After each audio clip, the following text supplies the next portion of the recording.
Ssanyu Jerere wano ku Palamenti y'eggwanga olunaku olwaleero ennaku z'omwezi 10 omwezi gwa January mwaka 2024. It's a fresh year, a fresh month. Olunaku olwaleero Honorable Joel Ssenyonyi ate akwasiddwa woofiisi ya Leader of Opposition mu butongole. Welcome Honorable Joel Ssenyonyi ne kitaffe omukulu Mathias Mpuga Nsamba.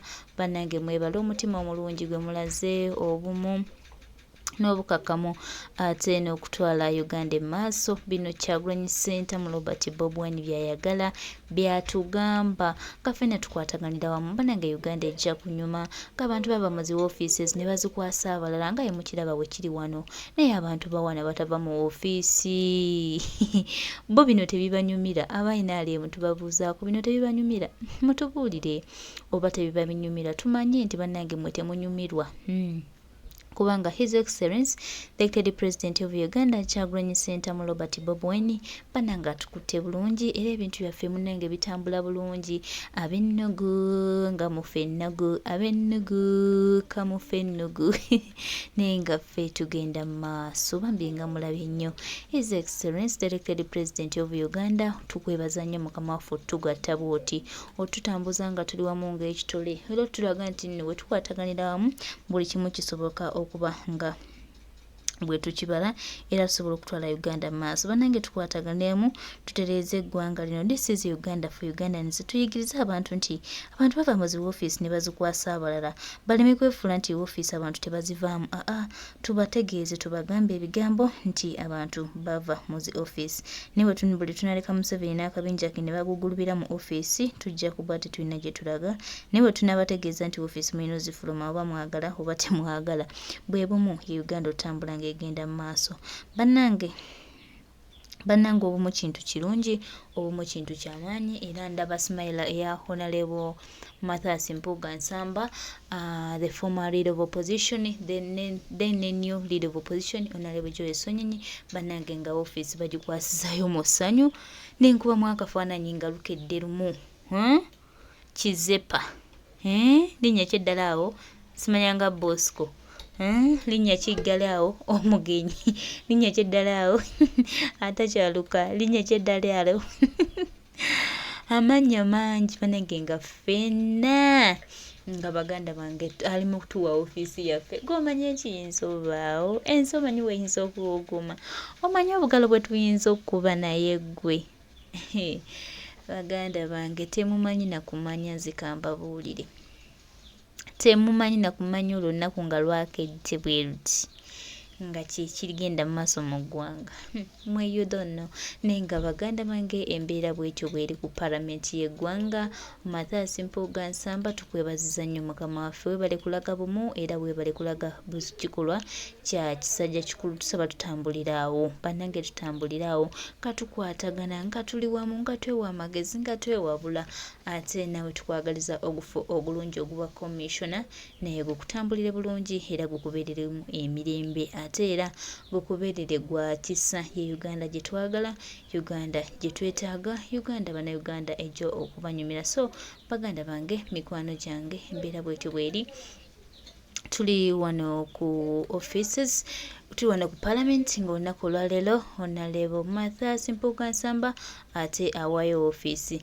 Bino Mama Kazungu byatayagala anti Mama Kazungu ebyo bwe mubamanyi byatayagala naye nga ye Honorable Joel Ssenyonyi ofiisi agifunye. Congratulations Honorable Joel Ssenyonyi. Ululululululu ate nno tafunye bufunye ofiisi wabula n'omulimu yagutandise dda. Speaker and members, Rule 14.1 of our Rules of Procedure provides that the principal role of the Leader of the Opposition is to keep the government in check. By God's grace, I will execute that mandate effectively. Speaker and members, Rule 14.1 of our Rules of Procedure provides that the principal role of the Leader of the Opposition is to keep the government in check. By God's grace, I will execute that mandate effectively. Speaker and members, Rule 14.1 of our rules of procedure provides that the principal role of the leader of the opposition is to keep the government in check. By God's grace, I will execute that mandate effectively. Speaker and members, Rule 14.1 of our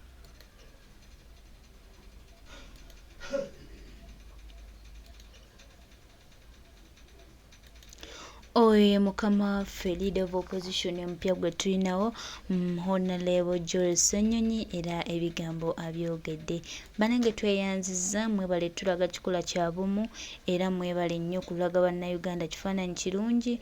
Tubasuubiza nti ffenna ng'eggwanga tukwataganira wamu ate era bino bye twagala era bino bye bigenda otutwala mu maaso, bye bigenda otufuula ab'enjawulo. Baganda bange temugaana kutambuliramu nga mukimanyi nti nno this is Uganda for Ugandans era tubasuubiza tugenda kukwataganira wamu ebbanga lyonna. Honorable Ssenyonyi ne Mathias Mpuga Nsamba baganda bange bongera obbasuubiza nti bajja kukolera ddala wamu ebbanga lyonna era twongera obbajjukiza nti byonna ebigenda mu maaso bijja kufuuka lufumo mu ggwanga lyaffe. Aha, oyo ye Honorable His Excellency Kyagwanyi Ssentamu Robert Bob niyo byakola akola byalema abalala. Honorable Ssenyonyi ebigambo byayogedde tulina kyona. Thank you, right, Honorable Speaker and members. Allow me to say Happy New Year to us all. I want to take this opportunity firstly to salute the Right Honorable Mathias Mpuga for his service and for his leadership. He's led us under difficult circumstances, but he managed to remain composed and to lead us through those very difficult times. And so I salute you, sir. I am lucky that we'll continue working together. So there is a lot that I'll be connecting with you and learning from you and the other colleagues for us to be able to do this work. Right Honorable Speaker and members, Rule 14.1 of our rules of procedure provides that the principal role of the leader of the opposition is to keep the government in check. By God's grace, I will execute that mandate effectively.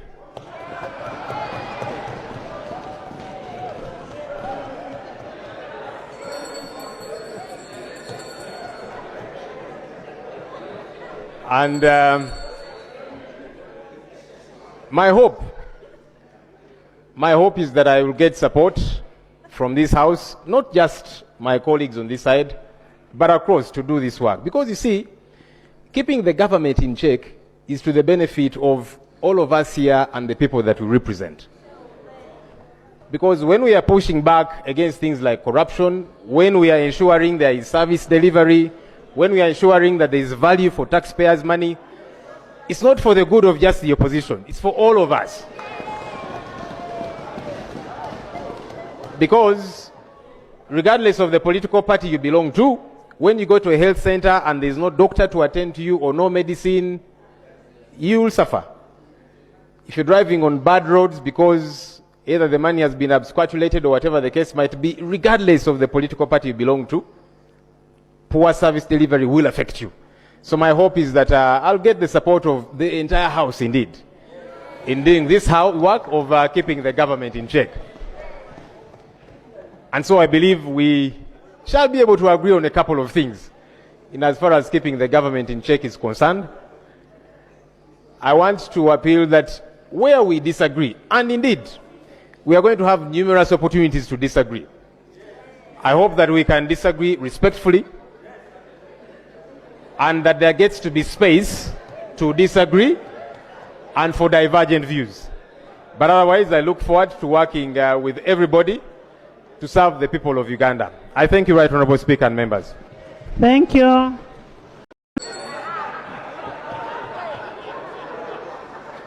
Thank you, Right Honourable Speaker and members.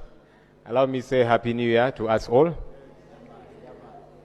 I want to take this opportunity firstly to salute the Right Honourable Matthias Mpuga for his service and for his leadership. He's led us under difficult circumstances, but he managed to remain composed and to lead us through those very difficult times. And so I salute you, sir. I am lucky that we'll continue working together. So there is a lot that I'll be connecting with you and learning from you and the other colleagues for us to be able to do this work. Right Honourable Speaker and members, Rule 14.1 of our Rules of Procedure provides that the principal role of the Leader of the Opposition is to keep the government in check. By God's grace, I will execute that mandate effectively.